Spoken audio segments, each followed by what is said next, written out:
Hola, ¿qué tal? Muy buenas tardes a todos y a todas. El día de hoy vamos a hablar sobre el tema de la salud. ¿Sí? El tema de la salud.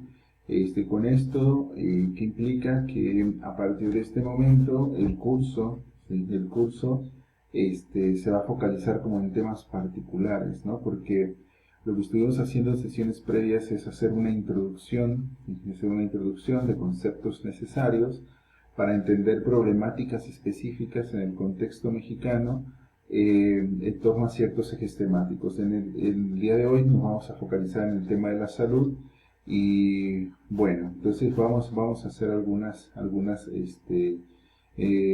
apuntes como importantísimos para entender qué pasa en el contexto contemporáneo mexicano con respecto a la salud. Y haremos un largo recorrido el día de hoy y bueno, esperemos ser lo suficientemente claros, ¿sí?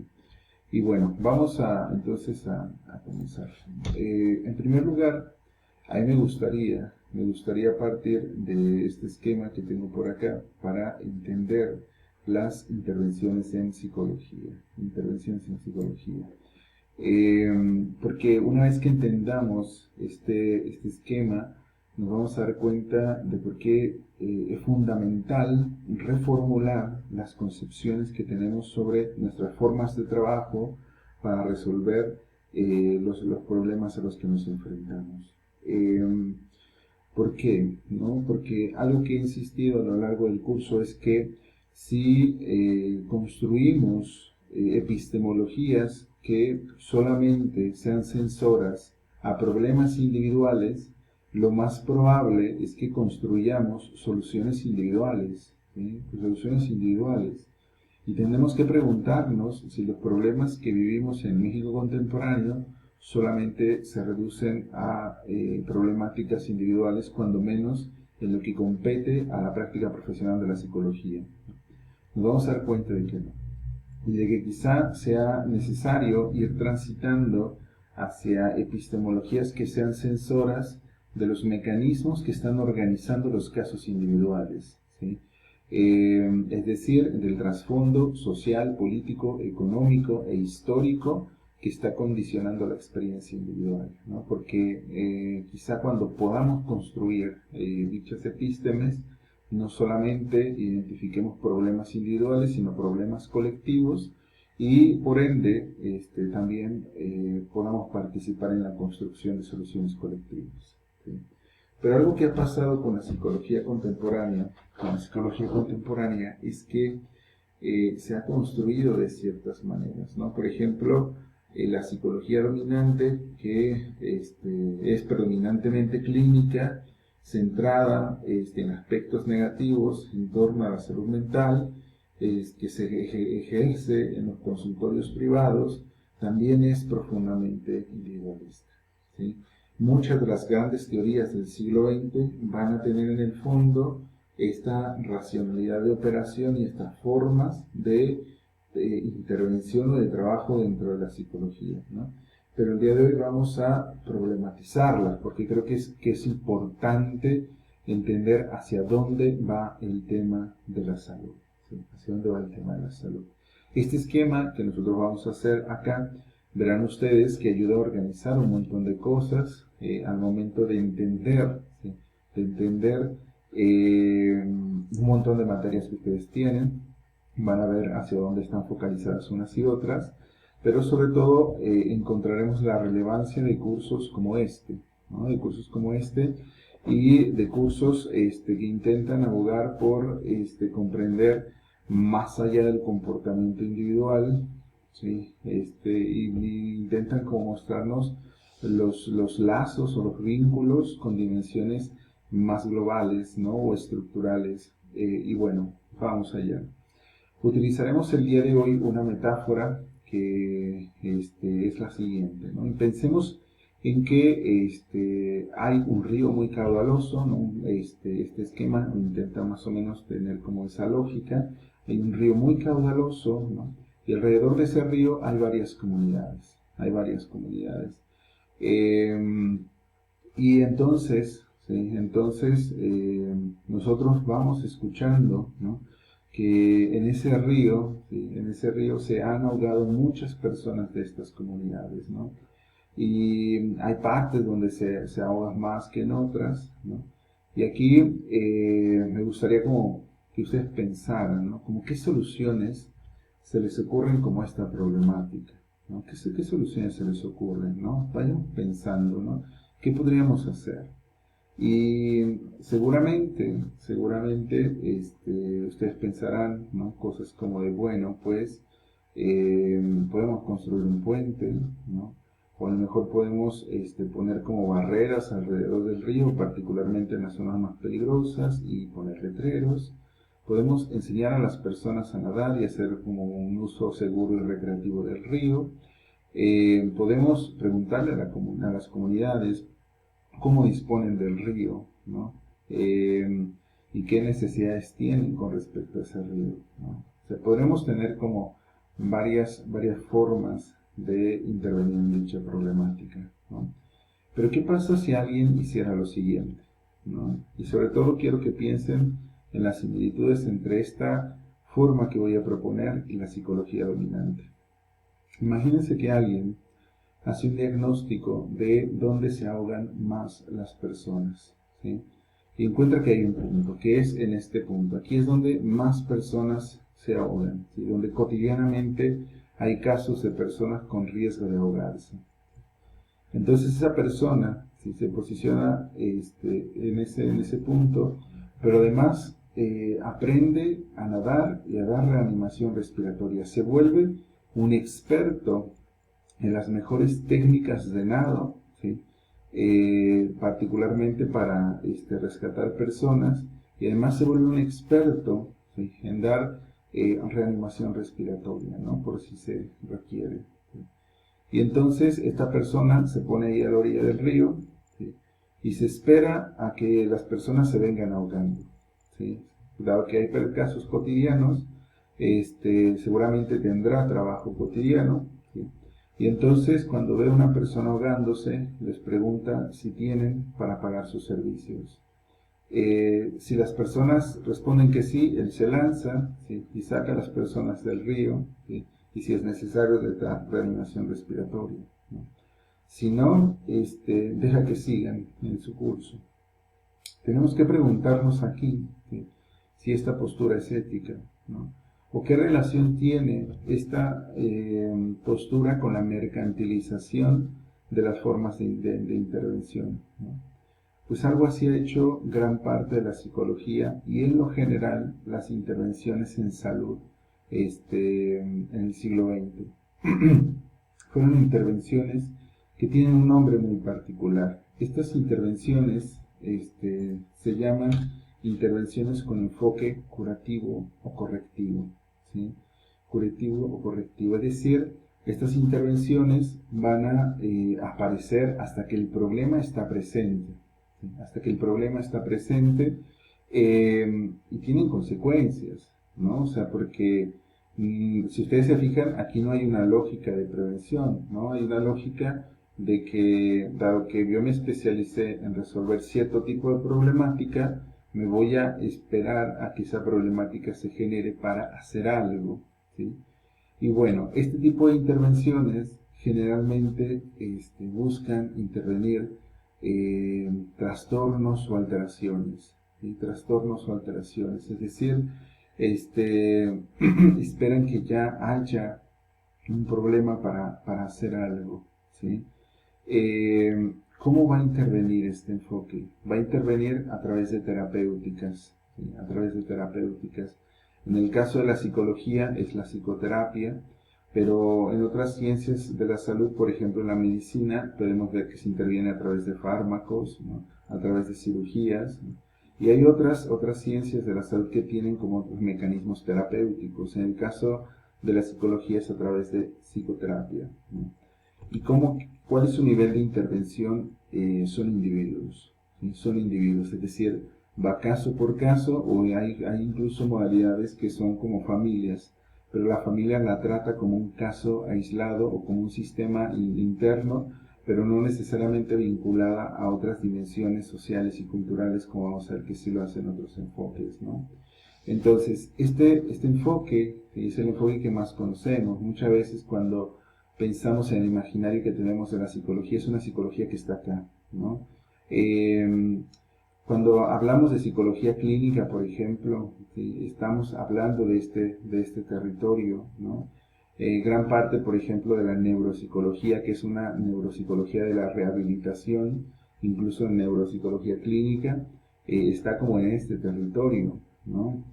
Entonces, no es que tenga como algo de malo, pero ahorita vamos a ver que necesitamos problematizarla, ¿sí? Problematizarla, porque algo que está pasando, sobre todo en el contexto de determinado tipo de sistemas sanitarios, es que evidentemente se están mercantilizando estas visiones y esto tiene consecuencias en términos de derechos humanos y en términos, por supuesto, también de la salud mental en lo general, ¿no?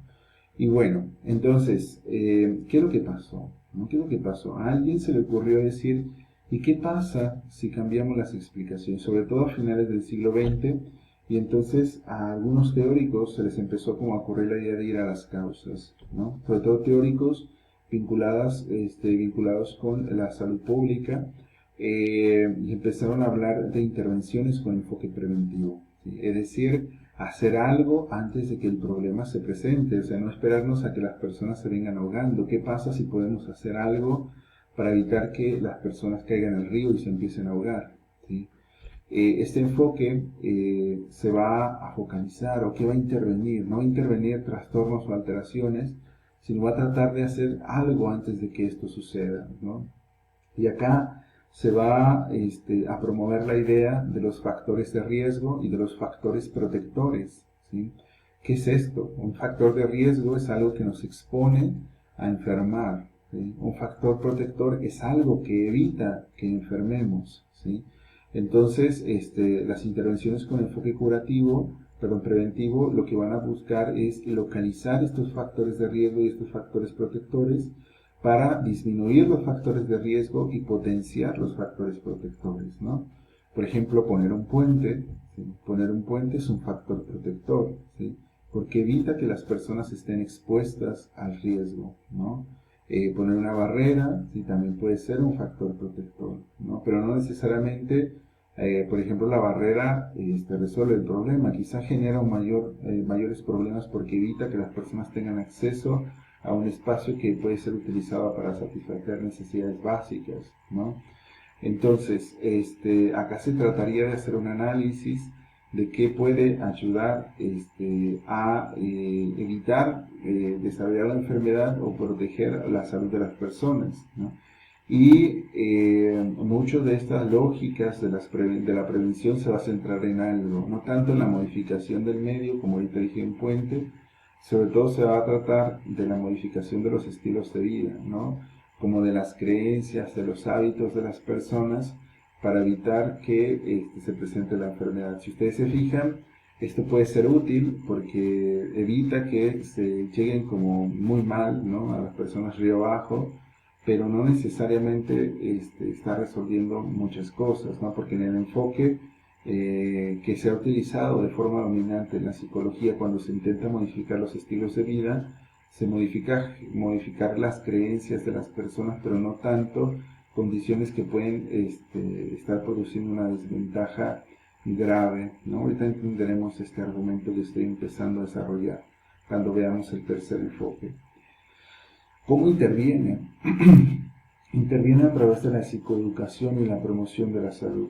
Es decir, acá hay una novedad importante, ¿no? Porque aquí aparece como estrella no tanto ya la psicología clínica, sino la psicología educativa, ¿no? La psicología educativa, una psicología educativa que no va a estar centrada solamente en aspectos escolares, sino en aspectos más amplios de la educación, porque la educación no solo es eso, ya lo veremos la siguiente sesión, y sobre todo bajo la lógica de promover la salud, ¿no? A través de la educación de quienes, no solamente de individuos, sino de grupos, ¿no? Sino de grupos. Entonces acá las intervenciones también pueden ser grupales, ¿sí? A través de la psicología educativa, insisto, mucha de esta lógica de los factores de riesgo se va a centrar en estilos de vida, ¿sí? Bueno, Pero hay alguien que pues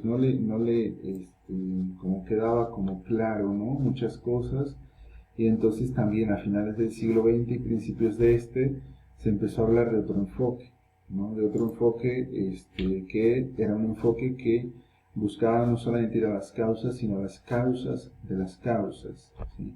Este tercer enfoque es el enfoque es el enfoque político, económico, social y cultural, ¿no? Que es un enfoque relativamente desconocido y muchas veces excluido dentro de la psicología, porque se piensa que la psicología solamente atiende el comportamiento individual, ¿no? La psicología social va a ser clave en este tercer enfoque, ¿no? Porque nos va a mostrar sobre todo el trasfondo que está organizando los casos individuales. Y este enfoque, ¿sobre qué interviene? Interviene sobre procesos de estructuración social, sobre sistemas sociales y estructuras sociales. Y aquí ya nos empieza a parecer un poco extraño, ¿no? Porque, por ejemplo, está bueno saber cómo funcionan los sistemas de clasificación de los trastornos mentales, cuáles son sus criterios diagnósticos, etcétera, ¿no? Podemos problematizarlo, por supuesto, pero ¿quién podemos saber? Y ustedes seguramente tienen clases de psicopatología y todo ese asunto, ¿no? Pero es bien curioso que también necesitamos saber cómo funciona el contexto social, cómo funcionan los sistemas sociales, las estructuras sociales. Por ejemplo, cómo funciona el sistema de salud, ¿no? Cómo la clase social, el género, la raza pueden impactar en las formas en cómo enfermo o sano, ¿sí? En un contexto específico.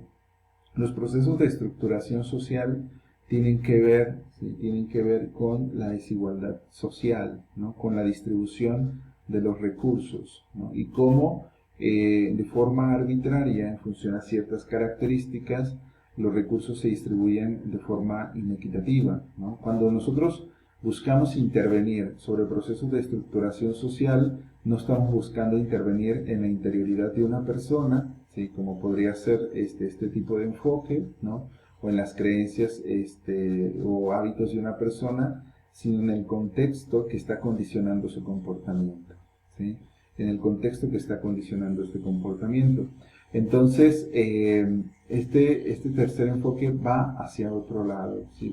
Busca entender, ¿sí? Qué es lo que sucede río arriba, ¿sí? ¿Qué es esto? ¿Sí? Las intervenciones río abajo generalmente se preguntan cuál es la gravedad, ¿sí? ¿Cuál es la gravedad del caso de la persona que se viene ahogando, si está ahogando o no se está ahogando, si necesita algún tipo de tratamiento de rehabilitación respiratoria, etcétera, ¿no? Pero cuando volteamos la mirada río arriba, ¿sí? Cuando volteamos la mirada río arriba, nos vamos a preguntar no tanto cómo se viene ahogando la persona, sino por qué cayó al río, ¿sí? ¿Quién arrojó a las personas al río? ¿Sí? ¿Quién arrojó a las personas al río? Ahorita vamos a ver cosas bien interesantes cuando abrimos el panorama, ¿sí? ¿Cómo interviene este tercer enfoque? Interviene a través de la modificación de políticas públicas, de la educación masiva, del trabajo comunitario participativo y de los acompañamientos psicosociales, que podrían ser un modelo muy específico de trabajo comunitario, ¿sí? Es decir, no solamente se trata de que psicólogos, psicólogas trabajen de forma individual, sino que también intervengan en el tejido social y en las condiciones políticas, económicas que están condicionando el tejido social. Esta definición, por ejemplo, va a partir de la idea de que la salud mental no es un asunto individual, ¿sí? Es un asunto social, ¿no? ¿En qué sentido? Si las condiciones sociales, ¿sí? vulneran los derechos de las personas, ¿sí? vulneran los derechos de las personas, estos derechos, ¿sí? Estas condiciones de precariedad van a impactar, ¿sí? en las formas de vida de las personas, ¿sí? Ahorita bueno, perdón, tuve que hacer un corte en el video, seguramente se perderá la elevación. Estaba hablando sobre las formas en cómo se interviene y vamos a entender cómo, ¿sí? ¿Cómo funciona este asunto, ¿no? Voy a adelantarme a la siguiente diapositiva, ahorita regresamos a esta otra, ¿sí? Y tenemos que ver cómo la salud tiene que ver con los derechos, ¿sí? La salud tiene que ver con los derechos.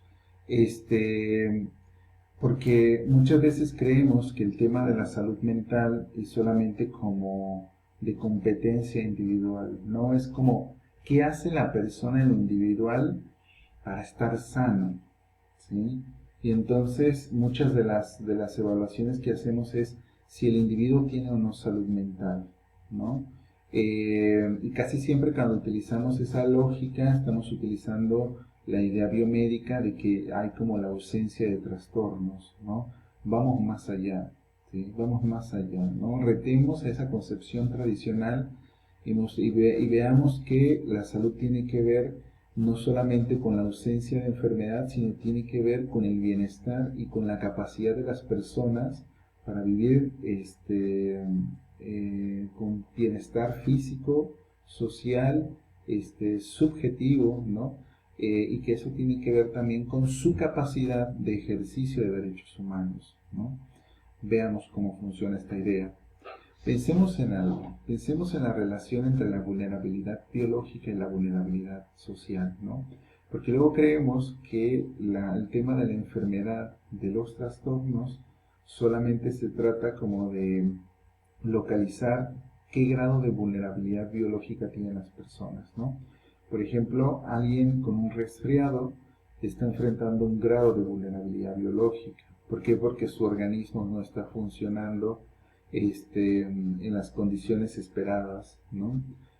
Alguien con hipertensión tiene otra forma de vulnerabilidad biológica diferente a la que alguien con un resfriado, alguien que tiene diabetes, cáncer, enfermedad renal o cualquier otra condición, su vulnerabilidad biológica es diferente, ¿no? Está enfrentando una forma de operación atípica de su organismo, ¿no?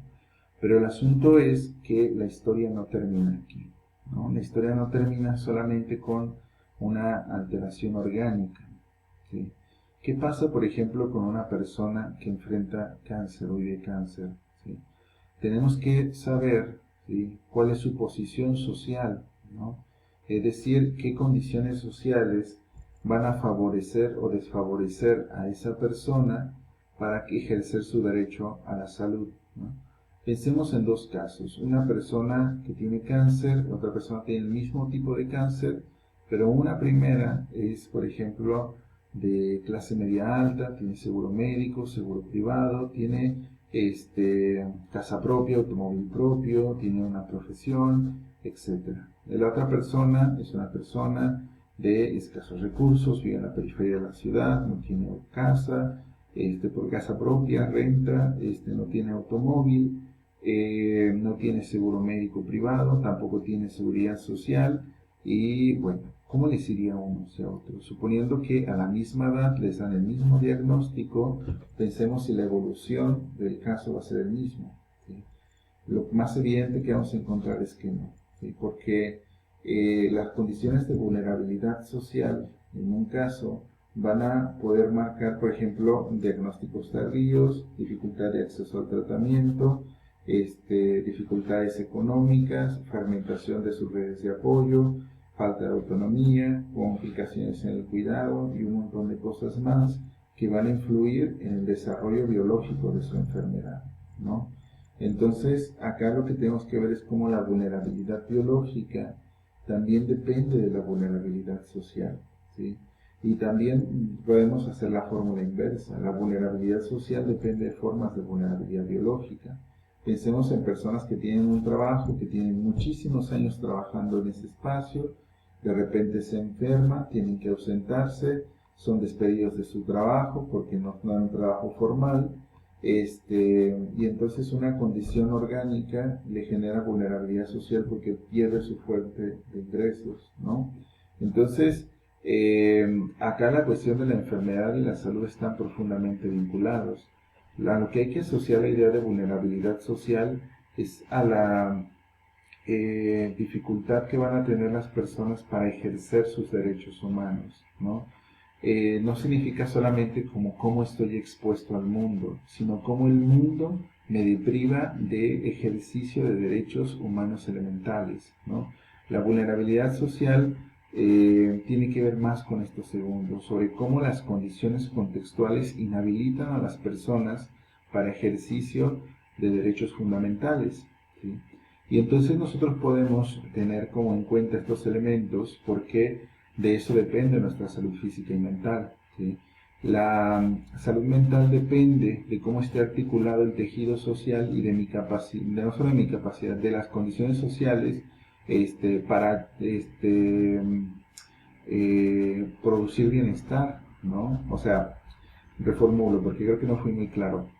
Mi salud mental, ¿sí?, es comunitaria, depende de los lazos sociales y de cómo estén configurados los lazos sociales y de cómo esos lazos sociales permiten a las personas ejercer o no sus derechos humanos, ¿sí?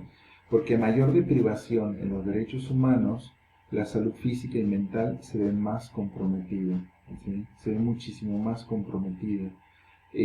No se trata, como por ejemplo, que las personas que no tienen salud mental tienen que ver con una insuficiencia suya, ¿sí?, sino tiene que ver también con cómo el contexto les va a inhabilitar, ¿sí?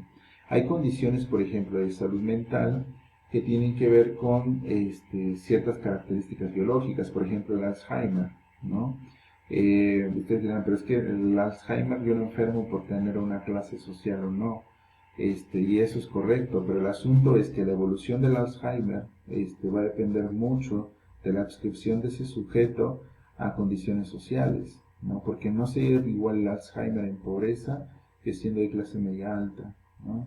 Los cuidados son muy diferentes, la sobrevida es muy diferente, ¿no? Igual pensemos en condiciones que no son enfermedades, pero que son de objeto de acompañamiento por algunos sistemas sanitarios, ¿no? Por ejemplo, el síndrome de Down, ¿no?, que no es una enfermedad, es otra condición, otra configuración neurobiológica, y entonces esta condición generalmente puede ir acompañada de procesos que faciliten el tránsito de estas personas, ¿no? Pero, ¿qué pasa, por ejemplo, en función a la clase social, al género, la raza, ¿no? O sea, ¿cómo vivirá el síndrome de Down una pequeña, ¿no?, que además de ser mujer es indígena, que vive en una zona rural, que no habla español, ¿sí?, versus una pequeña que vive en la ciudad, que habla español, que sus padres tienen estudios, tienen seguridad social, etcétera, ¿sí? A esto nos referimos con la vinculación entre la vulnerabilidad social y la vulnerabilidad biológica, y de cómo va armando la cuestión de la salud mental y la salud física, ¿sí? En este sentido, ¿sí?, cuando hablamos de intervenciones río arriba, lo que nos estamos preguntando es qué construye la vulnerabilidad social, cómo la vulnerabilidad social va a armar la forma en cómo las personas llegan río abajo, ¿no? Porque la vulnerabilidad social es lo que va a arrojar a las personas al río, o las va a exponer, ¿sí?, al riesgo del río, ¿sí? Entonces, en este enfoque río arriba buscamos cambiar las condiciones externas al sujeto, particularmente lo que está articulando los distintos casos, ¿sí? Porque muchas de estas formas de vulnerabilidad en el fondo son formas de violencia estructural, sociopolítica, simbólica, institucional, que más adelante en su carrera ustedes las van a entender, pero que entonces la psicología no solamente interviene de este otro lado, ¿sí? Vamos a casos concretos para todavía entender un poco más este esquema, porque me interesa hacerlo. Pensemos en alguien que llega con nosotros a consulta, ¿sí?, y nos dice, ¿sabe qué? Yo tengo 6 meses que me siento profundamente triste, devastada, ¿sí?, devastada, ¿sí? No salgo de cama, no como bien, y ya no puedo conmigo, ¿no? Las personas me reclaman, ¿sí?, me dicen que debo salir de donde estoy, y seguramente ustedes, tan solo con estas pistas nosológicamente, es decir, a través de las categorías diagnósticas, ya fueron como localizando, ¿no?, ciertas formas de funcionamiento, y hasta le pusieron como una categoría a esto, ¿no?, y dijeron depresión, ¿sí? Allí no estamos volviendo expertos en saber cómo localizar cómo se vienen ahogando las personas, ¿no? Pero ahora, esta persona nos dice, es que hace 6 meses, ¿sí? Hace 6 meses desaparecieron a mi hija, ¿sí? 6 meses desaparecieron a mi hija. Mi hija sufrió una desaparición forzada y no sé dónde está, ¿sí? No puedo dejar de pensar en ella. Aquí las cosas cambian, ¿sí? Porque lo que acaba de vivir esta persona no está viviendo, por ejemplo, un duelo, ¿sí? O un duelo patológico, ¿sí? Está viviendo una forma de sufrimiento, ¿sí? Que es producto de una forma de violencia sociopolítica, ¿no? Porque en el contexto mexicano contemporáneo, ¿sí? Se ejerce la desaparición forzada como un mecanismo, ¿sí? De violencia sociopolítica, ¿no? Incluso de violencia estructural contra las mujeres, ¿sí? Y entonces aquí, si nosotros queremos trabajar con esta persona, no podemos caer solamente en la lógica de que lo que hay que trabajar es el asunto de la depresión, ¿sí? Es más, hay personas, hay trabajos, hay intervenciones en psicología que dicen, es que esta persona no solamente necesita acompañamiento terapéutico, necesita un acompañamiento más integral, ¿no? Esta persona tiene una profunda necesidad de saber dónde está su hija, pero también vive una forma de violencia terrible, pero además está viviendo como la falta de justicia, ¿no?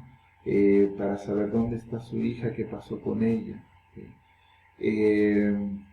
Y como vamos a ver, hay muchas condiciones en nuestro contexto que si no somos, ¿sí?, capaces de tener la sensibilidad de entender qué está pasando con esta persona, ¿sí?, podemos revictimizar, ¿no? Porque en el trabajo que muchos hemos hecho explorando como el tema lo de los impactos psicosociales de la desaparición, nos hemos dado cuenta como muchos psicólogos han revictimizado a estas personas, ¿no?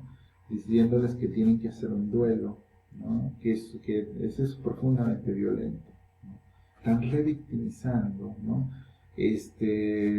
Porque nadie sabe el paradero de estas personas, ¿no?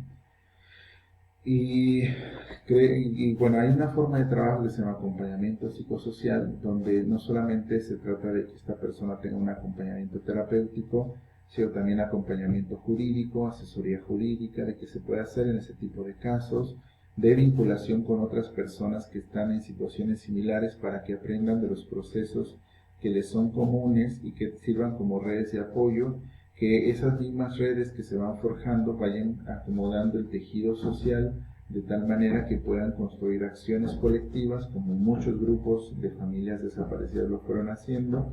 Y fíjense hasta dónde llegó esto. Muchos de estos procesos fueron avanzando tanto en procesos organizativos que incluso formaron organizaciones civiles de búsqueda civil para personas desaparecidas, pero al mismo tiempo se fueron volviendo como expertas, es decir, fueron recibiendo capacitación científica para hacer procesos de búsqueda ellos mismos, pero al mismo tiempo fueron impulsando políticas públicas para reformar la Ley General de Víctimas. Se apareciera tipificado el delito de desaparición forzada, se crean fiscalías especializadas, mecanismos especializados de investigación, etc. Entonces, fíjense cómo cuando se busca intervenir río arriba, ¿sí?, no solamente se busca como intervenir como en el caso de la subjetividad individual de esa persona, sino modificar las condiciones, ¿no?, que son externas a las personas. A eso nos referimos con un enfoque río arriba. Y no significa que porque tengamos un enfoque río abajo, ¿sí?, ya no voltemos a ver río arriba. Sí podemos, ¿sí? Sí podemos, de hecho es necesario, ¿sí? Y de hecho creo que cuando los psicólogos que trabajan río abajo tienen conciencia de lo que está sucediendo río arriba, hacen otra serie de cosas, ¿no? Pensemos en otro caso, pensemos en una mujer que llega también con nosotros a psicoterapia y entonces nos habla de la violencia que padece en casa por parte de su pareja, ¿no? Y nosotros podemos leer su experiencia de muchas maneras, ¿no? Podemos ver sus procesos inconscientes, sus creencias irracionales, podemos no sé, lo que ustedes quieran, ¿no? Y pensar en desarrollar distintos elementos técnicos para intervenir, reestructuración cognitiva, análisis funcional de la conducta, no sé, lo que ustedes quieran, ¿no? Y podemos utilizar conceptos como violencia intrafamiliar y todo eso, ¿no? Pero ¿qué pasa cuando nosotros tenemos una visión río arriba? ¿Sí? Lo que vamos a estar viendo en ese caso específico no solamente es un caso de violencia doméstica, ¿sí? Podemos utilizar una categoría más amplia, una categoría de orden política, social y cultural, como es la idea de violencia de género, ¿no? Particularmente la violencia de género contra las mujeres. Y entonces, ese caso particular no es un caso aislado, sino es un eslabón de una serie de casos más, y cuando entendemos que es un eslabón, entonces también entendemos la producción sistemática y social y estructural de la violencia, y por tanto las acciones que vamos a trabajar con esa persona quizá no solamente sean el trabajo terapéutico en la sesión, sino que empecemos a buscar estrategias, ¿no?, de cómo relacionar a estas personas con otras que han vivido situaciones similares para que vayan construyendo tejido social, procesos organizativos y, si así lo deciden, también acciones muchísimo más amplias, ¿no? Entonces hay distintas formas de proceder, ¿no? Incluso cuando tenemos conciencia de lo que sucede río arriba, podemos hacer cosas muy diferentes río abajo, ¿sí? Río abajo, ¿sí? Bueno, entonces, para la sesión del día de hoy, yo les pedí que vieran un documental muy interesante, que es el documental de Zico, ¿no? Ese documental lo que hace es contrastar los sistemas sanitarios en el mundo, ¿sí? Los sistemas sanitarios en el mundo, y ahí vemos un contraste entre un sistema predominantemente privado, que es el sistema norteamericano, y sistemas universales, como el de Inglaterra, Francia, Cuba, etcétera, ¿no? Y hay otros ejemplos que no aparecen en el documental en el mundo que también tienen esta característica, ¿no? ¿Qué vimos en los sistemas fragmentados? Son sistemas predominantemente privados, perdón, son sistemas fragmentados, es decir, hay muchas empresas que se dedican a la atención en salud, la mayoría privadas, por supuesto. Es organizado por estas empresas privadas. El financiamiento en este caso es individual según la capacidad de pago, es decir, nosotros pagamos el seguro que podemos costear, ¿sí? Y el seguro lo que nos va a ofrecer es un tipo de cobertura muy particular. No va a cubrir todo. Si comprar un seguro privado no significa que me va a cubrir todo, significa que me va a cubrir lo que las cláusulas establezcan, ¿no? Y que muchas veces puede aparecer con copagos, ¿sí? O de plano no cubrir condiciones no reportadas, ¿no? Ustedes ya vieron muchos de los dramas que se pueden producir frente a este formato organizativo, ¿no? Y acá los servicios del Estado son pocos, operan con mini paquetes y están focalizados en los más pobres, ¿no? Ahorita veremos que esto tiene ciertas connotaciones que hay que tener como precaución. Bueno, por otro lado están los sistemas universales, que acá son instituciones integradas en un sistema único. No hay muchas instituciones, hay una rectora, ¿sí? Y hay universalidad, ¿no? La universalidad significa universalidad en la cobertura poblacional, es decir, para todos los ciudadanos, con todas las intervenciones, es decir, todas las posibilidades de tratamiento, ¿no? Porque luego hay sistemas, por ejemplo en México, cuando salió el Seguro Popular, que decían que era universal, porque cualquier persona podía inscribirse, pero no cubre todas las intervenciones. La universalidad debe implicar ambas cosas, ¿sí? Estos sistemas sí lo hacían, y el financiamiento es colectivo a través de impuestos. ¿Dónde está México? ¿Sí? ¿Dónde está México? México es un sistema fragmentado, ¿sí?, que tiene características de ambas. Hay empresas estatales muy fuertes, ¿no?, y privadas, organizaciones estatales y organizaciones privadas. Por ejemplo, podemos ver el IMSS, que es enorme, ¿no?, el ISSSTE, las Fuerzas Armadas, Pemex, ¿no?, que son sistemas de seguridad social, organizaciones públicas como el INSABI, y muchas organizaciones privadas también en el contexto mexicano, aunque con menor presencia que en el contexto norteamericano, ¿no? Y acá hay un financiamiento mixto, un financiamiento individual cuando se trata de lo privado, colectivo cuando se trata de la seguridad social, porque ahí pagan los patrones y los trabajadores, e individual con subsidios públicos estatales. Es decir, por ejemplo, en el INSABI, ustedes, el Estado les va a responder con algunas cosas, pero otras cosas las tenemos que pagar nosotros, ¿no? Entonces es un sistema mixto. ¿Por qué estamos hablando del sistema de salud ahorita? ¿No? Porque ahorita ya vimos acá atrás que lo que sucede arriba abajo depende de lo que sucede arriba arriba. Y yo les dije que una de las cosas que interviene este tercer enfoque son los sistemas sociales. Un sistema social es el sistema de salud, ¿no? Otros sistemas sociales pueden ser el sistema educativo, ¿no? Y nosotros tenemos que preguntarnos cuál es el papel que ocupa la psicología en el sistema de salud mexicano, ¿sí? Y la psicología como psicología clínica, la psicología como neuropsicología, qué papeles está ocupando en el sistema sanitario. Veremos que está más integrada la neuropsicología, particularmente sus procesos de rehabilitación, que la psicología clínica, ¿no? La psicología clínica parece ser más bien una práctica accesoria, ¿no? De diagnóstico más que de tratamiento, ¿sí? Más que de tratamiento, porque a pesar de que hay instituciones públicas que ofrecen sistemas de atención clínica, no llevan como largos procesos de seguimiento, ¿no? Y eso tenemos que ver que impacta, por supuesto, en la salud de las personas, porque ¿qué pasa si la mayor parte de la psicología en México es como este personaje del inicio, ¿no? Que dice que lo único que va a hacer es poner su consultorio, esperar que las personas lleguen y atender a quienes pueden pagar? Yo no estoy diciendo que la práctica privada sea mala, o que no deba ejercerse, o que no debamos cobrar por nuestro trabajo. Lo que estoy diciendo es que si la psicología la configuramos solamente de esta manera, por supuesto que va a impactar en la salud mental de las personas. Las personas no solamente no van al psicólogo por este asunto del estigma, ¿no? Que es para los locos, ¿no? También no van al psicólogo por la capacidad de pago, ¿sí?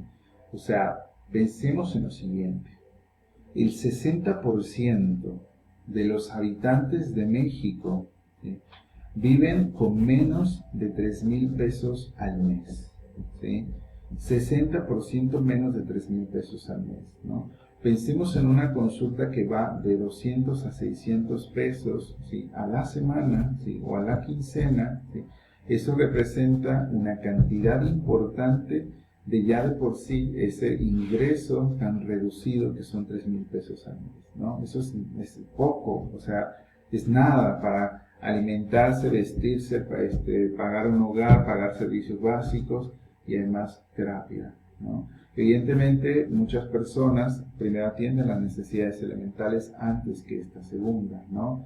Entonces aquí tenemos una explicación adicional y estructural de por qué los servicios en psicología no son tan consultados, ¿no?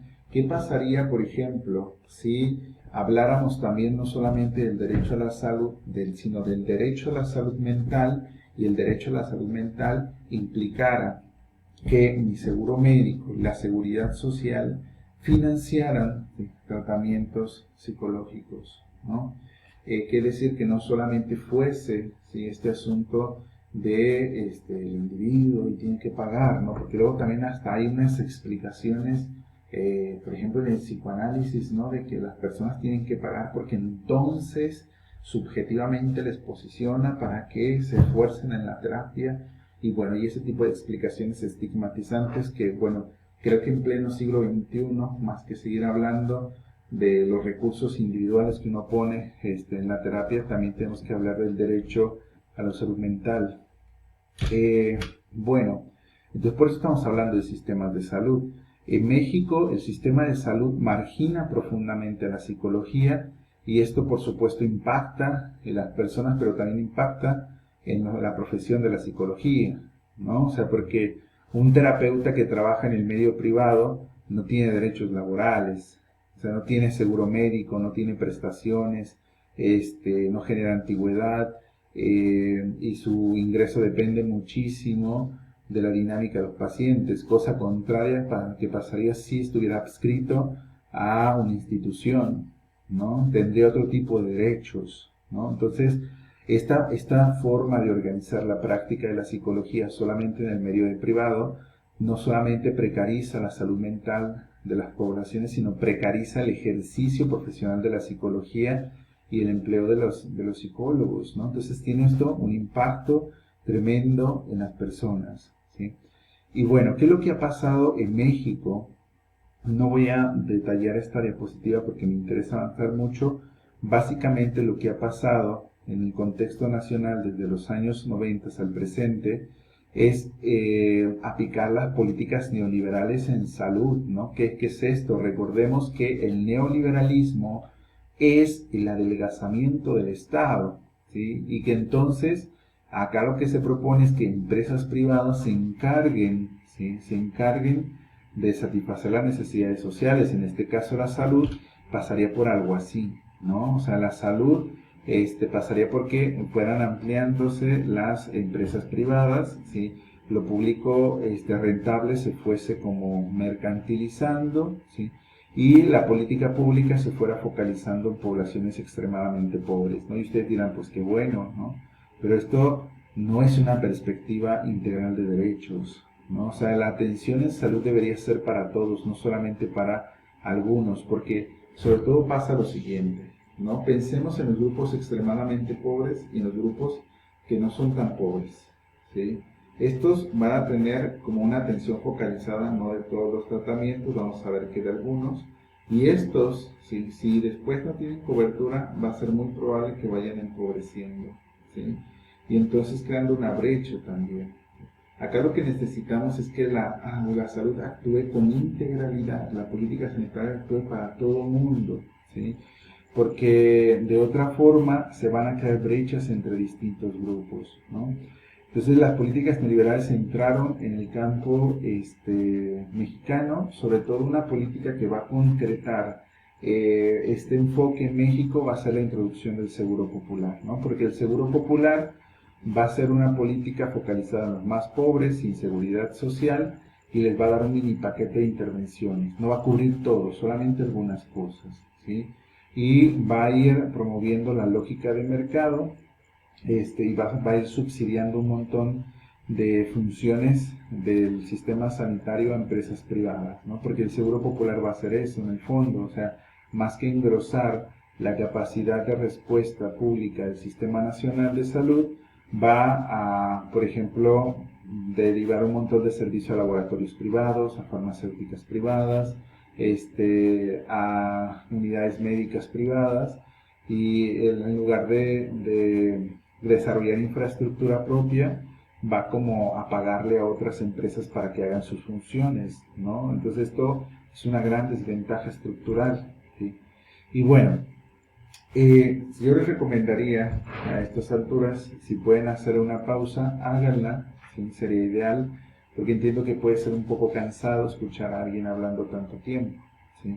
Entonces pausen, yo sugiero que pausen como 5 o 10 minutos y regresen al video.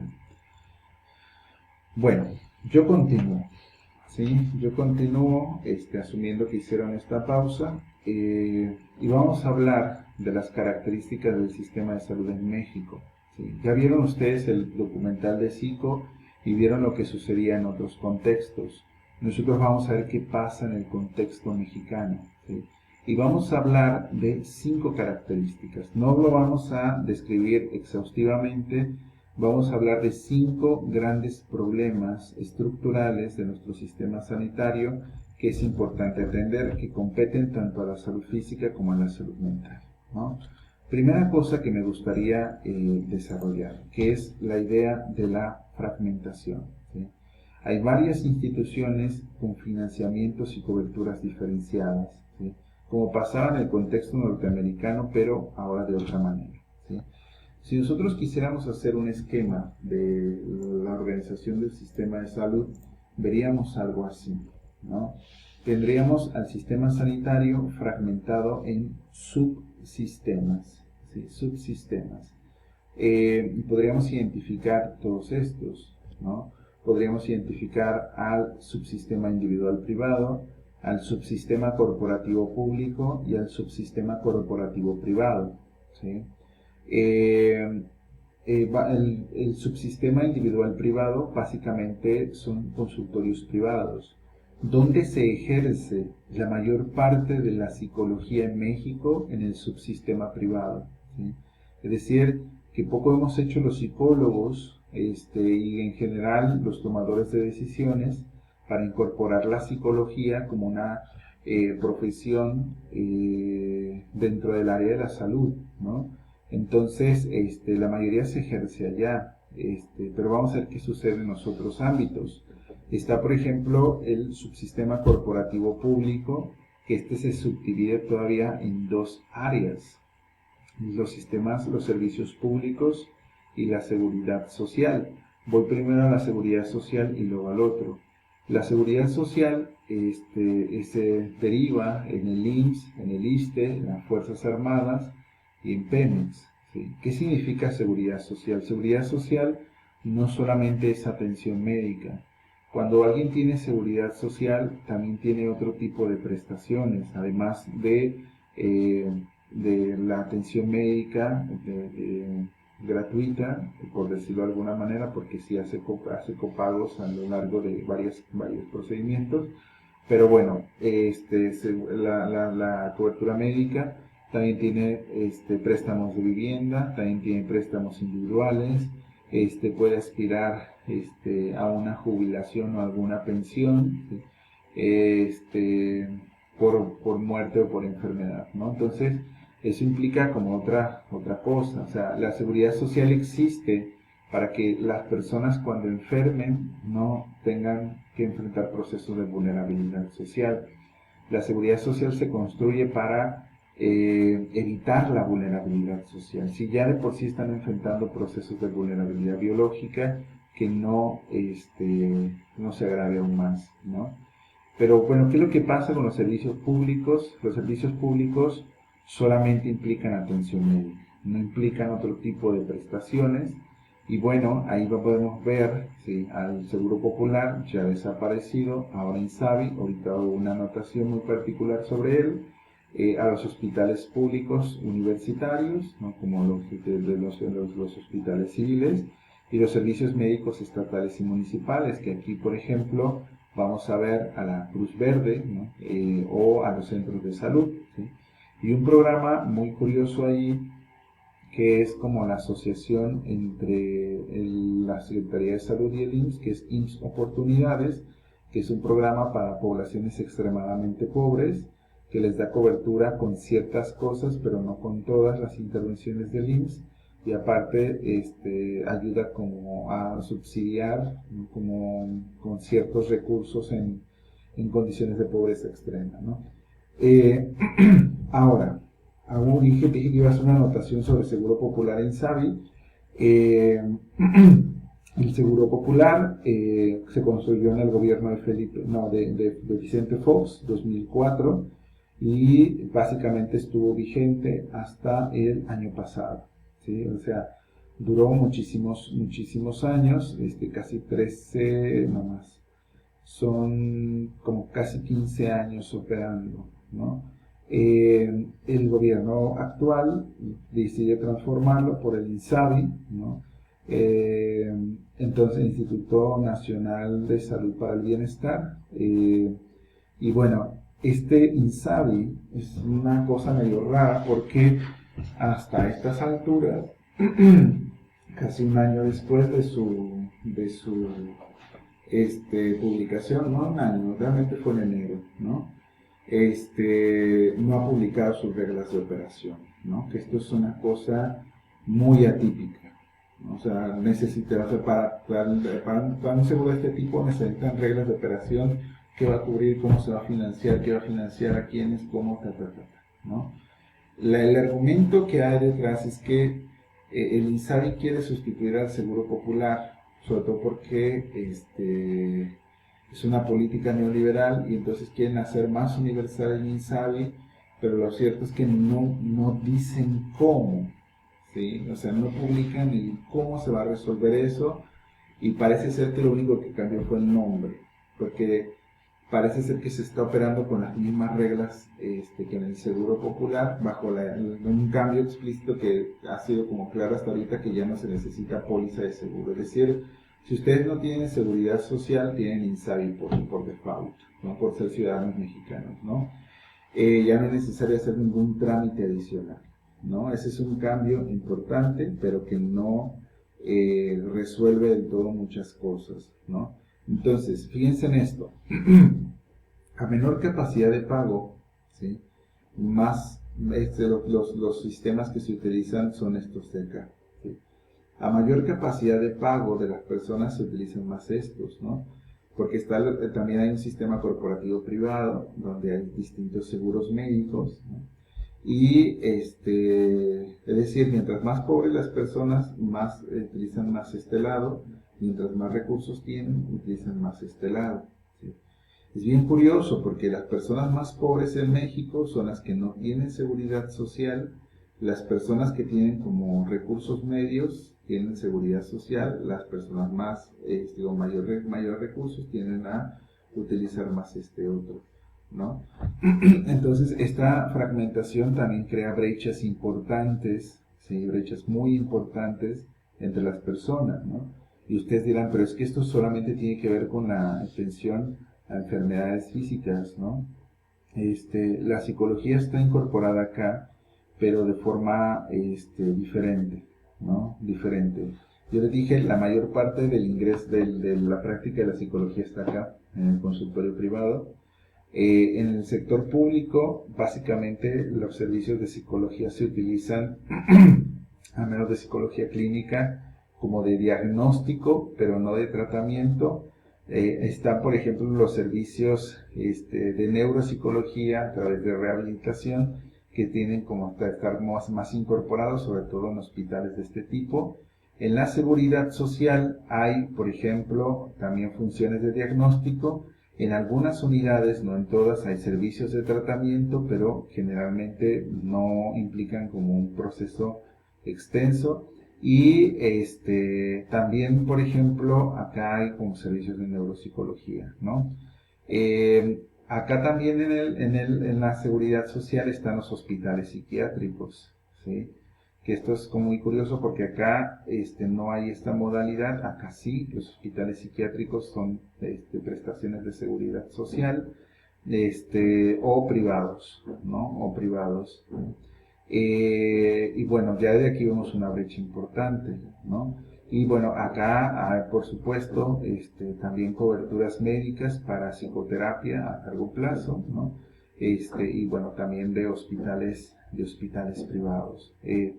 Y bueno, no sería también de neuropsicología, de rehabilitación, todo eso, por supuesto que también, ¿no? Entonces no hay una participación igual. Y entonces acá también tenemos que preguntarnos quién accede a qué, de qué manera, ¿no? Entonces nos vamos a dar cuenta de que los servicios en psicología no necesariamente son equitativos. La fragmentación contribuye a la desigualdad social, ¿sí? La fragmentación contribuye a la desigualdad social. Esta sería otra forma de verlo, ¿sí? Otra forma de verlo. No nos vamos a detener, seguiremos avanzando, ¿sí? Cobertura. Les decía 5 características, vamos a otra. Cobertura, ¿no? Es decir, de todos los servicios que hay, ¿a quién cubre? ¿No? Por ejemplo, 1 de cada 3 en México no tiene seguridad social, no tiene, ¿sí? Y de este 33%, la mayoría trabaja en sectores informales, ¿sí? Y la mayoría de ellos son pobres, ¿no? El 31% tiene IMSS, ¿sí? El 23% tiene Seguro Popular, que esto es una matiz tremenda, hay que hacer una matiz, una anotación ahí porque está medio tramposa esa cifra. Y o INSABI, que básicamente, insisto, el INSABI hay una cosa muy ambigua y muy grande, ¿no? Por eso sigo anunciando el Seguro Popular. El ISSSTE 6.6, privado 2.8, otros, por ejemplo, las Fuerzas Armadas, Pemex, son esos otros. Y entonces, fíjense esto, la mayor institución de seguridad social solamente cubre 1/3 del país, ¿no? Pero hay mucha gente que no tiene seguridad, no tiene protección, ¿no? Vamos a esto, fíjense en la matiz que vamos a hacer ahorita. ¿Cuánto cubre ¿Cuáles son los números de intervenciones que cubre el IMSS o el ISSSTE? ¿Sí? Estas cubren 12.750 intervenciones, más o menos, ¿no? Es decir, cubren casi todas las intervenciones posibles en la CIE-10, en la Clasificación Internacional de las Enfermedades. Un montonal, ¿sí? O sea, los sistemas universales que nosotros vimos en el documental cubren esto, más o menos, ¿no? ¿Cuánto cubre el Seguro Popular? ¿No? ¿Cuánto cubría? 254, ¿sí? Entonces está bien tramposo el Seguro Popular, ¿no? Porque nos dice cosas como de sí, todos los mexicanos tienen derecho a la salud, es universal, pero solamente les vamos a cubrir 254, ¿sí? Pero lo que hay que preguntarnos es, ¿qué hace la población con todo lo que no cubre? ¿Sí? Con toda esta enorme brecha, ¿sí? O sea, prácticamente es como si no tuvieran, ¿sí? Como si no tuvieran seguridad social. Alguien que tiene cáncer de mama le cubre, ¿sí? Alguien que tiene cáncer de colon y no le cubre, ¿sí? Y eso crea una brecha, ¿sí? Yo recuerdo cuando estaba haciendo trabajo de campo en el Instituto de Cancerología, veía como una persona iba a entrar a quimioterapia y el Seguro Popular le cubría, ¿no? Pero de otro lado hay una persona que tenía el diagnóstico de cáncer de colon, ¿sí? Y entonces esta persona ya había vendido su camioneta, ¿no? Tenía que pagar 6 sesiones de quimioterapia, la venta de la camioneta le alcanzó para pagar 3, ¿sí? Y entonces, pues lo que está provocando la enfermedad es un grado de vulnerabilidad social tremenda. Cuando hacemos que las políticas sanitarias sean focalizadas solamente en ciertos sectores, estamos descuidando a estos otros, ¿no? Porque esta persona también requiere de apoyo, pero la política focalizada no lo toma. Entonces, esta va a precarizarse, ¿sí? Esta la va a descuidar. Es a lo que me refiero con que las políticas neoliberales focalizadas no resuelven la desigualdad, la aumentan, ¿sí? Focalizarnos en los más pobres no crea una atención integral, ¿sí? Necesitamos una atención integral. Entonces, fíjense en esta otra matiz que vamos a hacer ahorita. Si el 23% tiene Seguro Popular, que es casi nada, ¿no?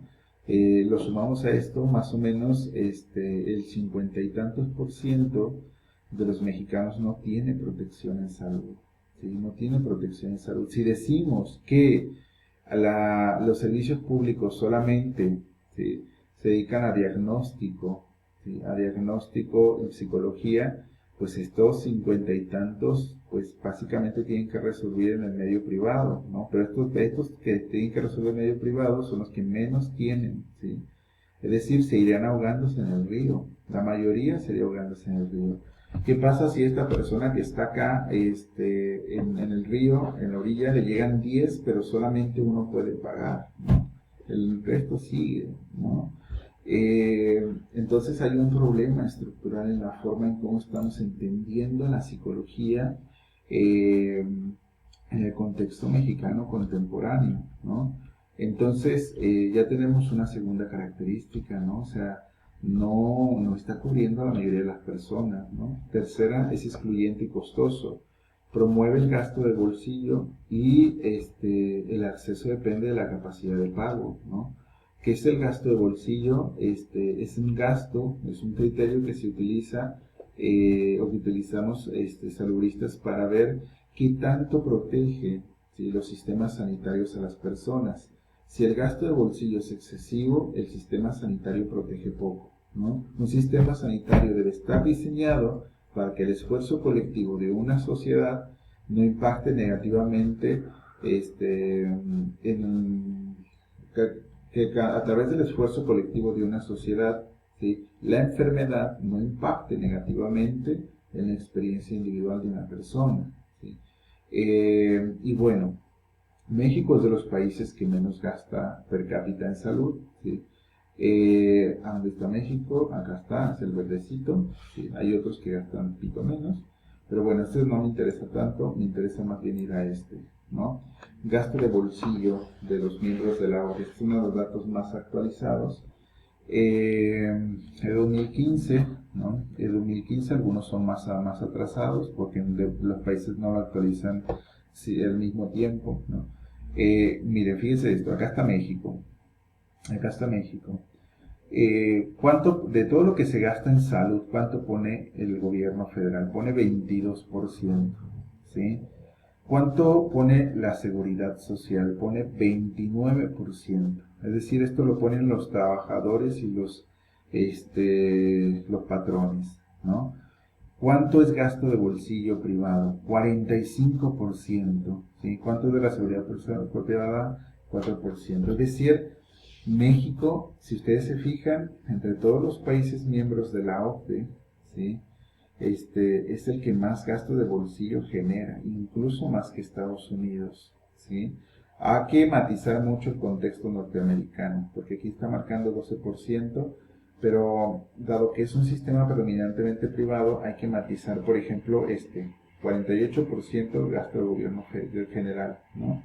Esto es lo que invierte, lo que pone el gobierno federal mexicano o norteamericano, pero ¿sí? Se lo inyecta a las aseguradoras, ¿sí? Se los inyecta a las aseguradoras como cofinanciamiento, ¿sí?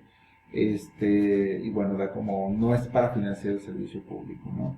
Pero bueno, entonces, México, 45%, o sea, estamos hablando que es un sistema sanitario que no está protegiendo, ¿sí? Que de cada intervención que se hace en México, al menos la mitad está pagando con gastos de bolsillo, ¿no? Con un gasto directo de las personas, está precarizando a muchas personas, ¿no? Y no solamente con enfermedades crónicas, ¿no? Con enfermedades infecciosas, incluso en los servicios de psicología. Pensemos cuántas personas no dejan de acudir a los servicios psicoterapéuticos por falta de pago, ¿sí? Por falta de pago, ¿sí? Son muchas, no he encontrado un solo estudio que hable de eso, pero sería muy interesante localizarlo, ¿no? ¿En qué se gasta?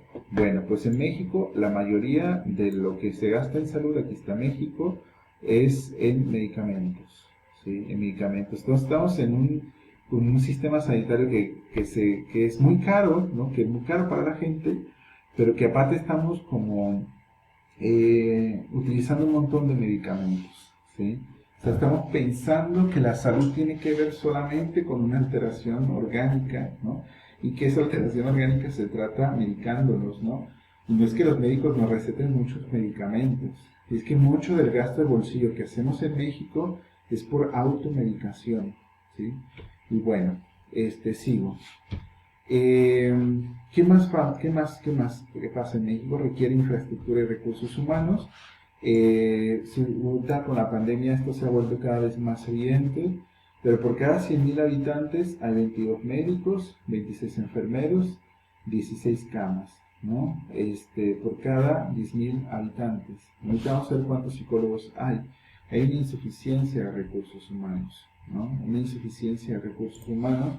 El sistema sanitario mexicano es grande, ¿no? Pero en torno a la densidad poblacional faltan recursos. Ahora, también tiene un perfil epidemiológico complejo, ¿sí? ¿Cómo es esto? Vamos a hablar de la esperanza de vida comparando el 1970 a 2013, ¿no? Algunos más recientes. ¿Dónde está México? Aquí está México, ¿no? México tenía una esperanza de vida más o menos como de 62 años en 1970, ¿sí? Para 2013 la esperanza de vida ya había aumentado hasta 74 años, ¿no? Que es un aumento muy importante, ¿no? Es un aumento muy importante. Es decir, muchos programas sanitarios, sobre todo en el manejo de enfermedades infecciosas, fueron exitosos acá, fueron muy exitosos, ¿no? Sobre todo entre los 70s y 90s, que fueron como un gran salto, ¿no?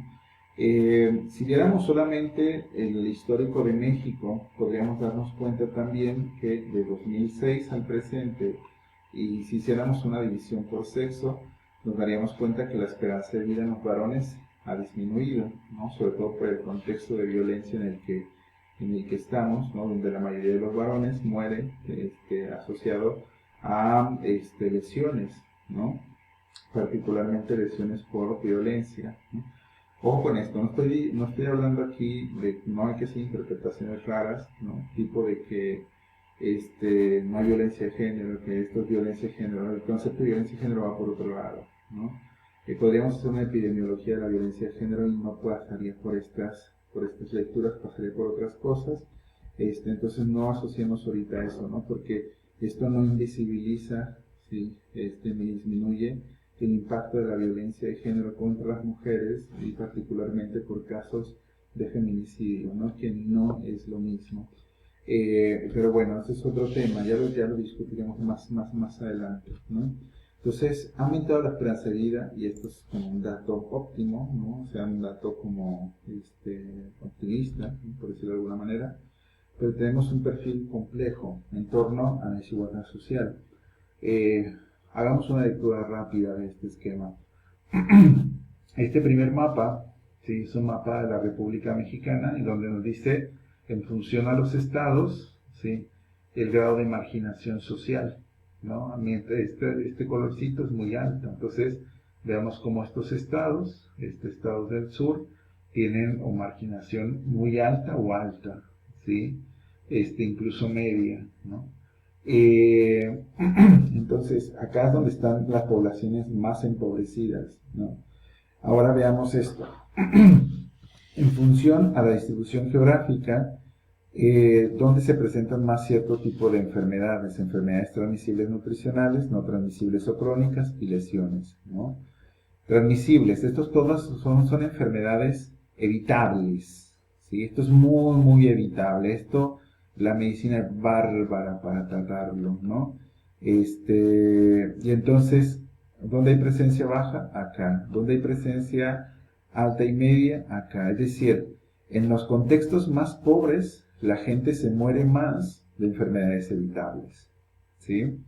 En los contextos más pobres, la gente se muere más de enfermedades que hoy son tratables, ¿sí? Ahora, ¿sí? Veamos las crónico-degenerativas, ¿no? Baja. En los contextos más pobres, ¿sí? También hay pocas enfermedades transmisibles y crónico-degenerativas, ¿no? Porque la gente no llega allá, ¿sí? Tiende a ser como más alta en estados donde hay cierto desarrollo, ¿no? Económico, pero bueno, acá hay como, no hay necesariamente una relación con que los más desarrollados tienen más enfermedades transmisibles, tampoco es así. Y finalmente lesiones, ¿sí? Lesiones, las lesiones, por ejemplo, tienen como una distribución más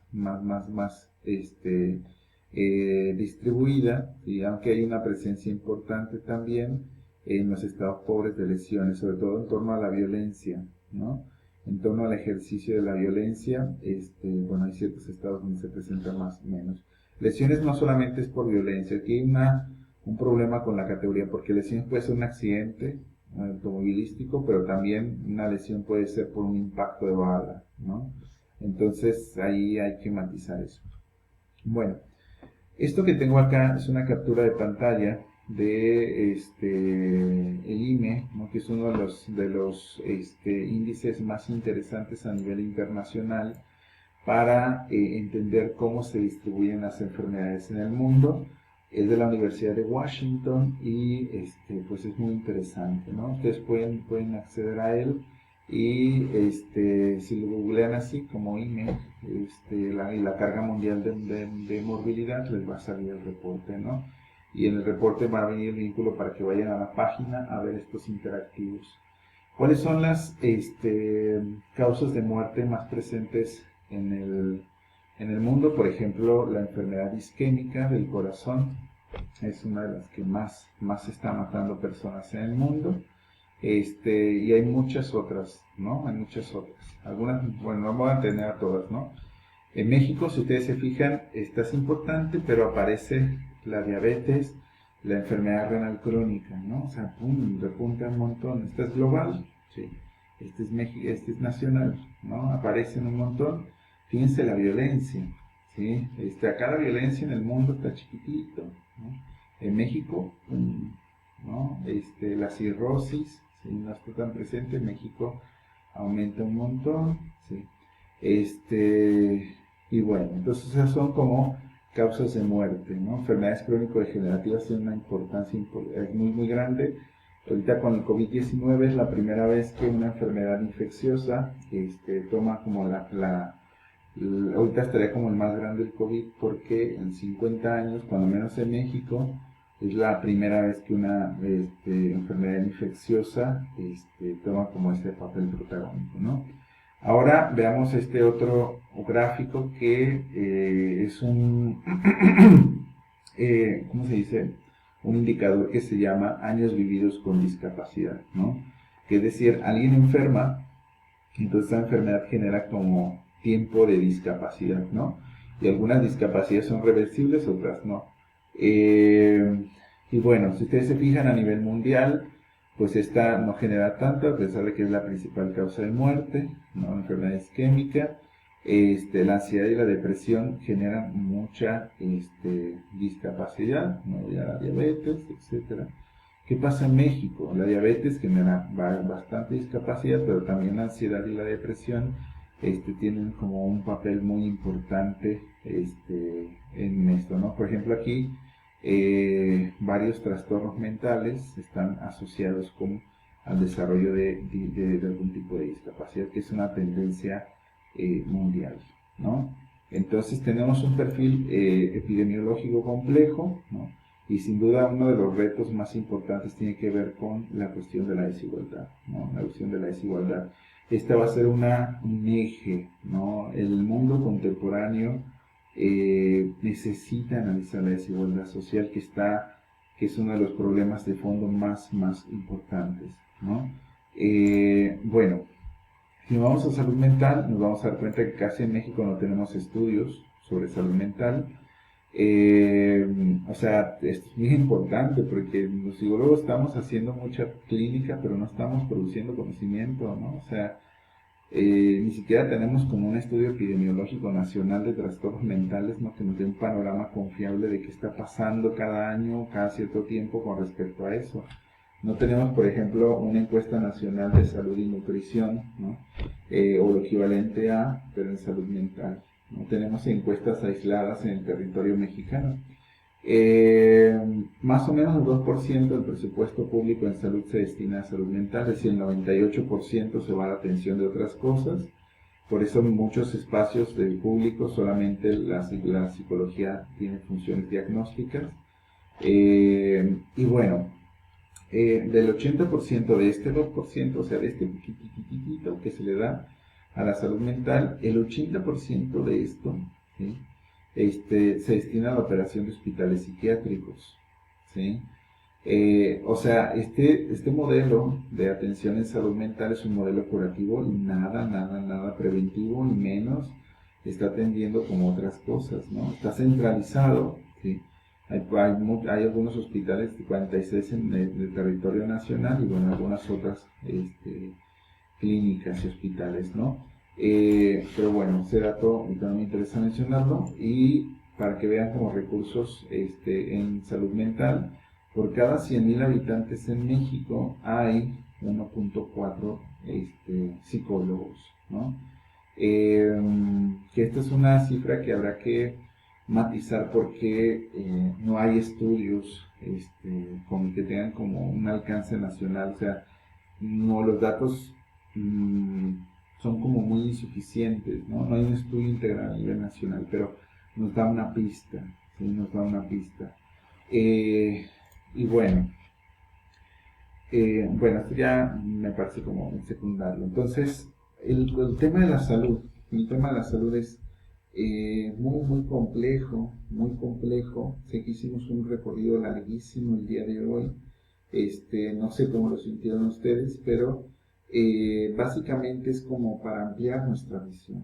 O sea, nuestra visión de que no solamente debemos quedarnos como este personaje de acá, que trabaja en lo individual, en lo privado, sino que debemos apostarle por construir nuevos modelos que sean sensores de este contexto tan complejo en el que estamos, ¿no? Bueno, esto ya lo dialogaremos con más calma la próxima sesión. Y bueno, dejo hasta aquí, les envío instrucciones específicas a través de WhatsApp. Gracias.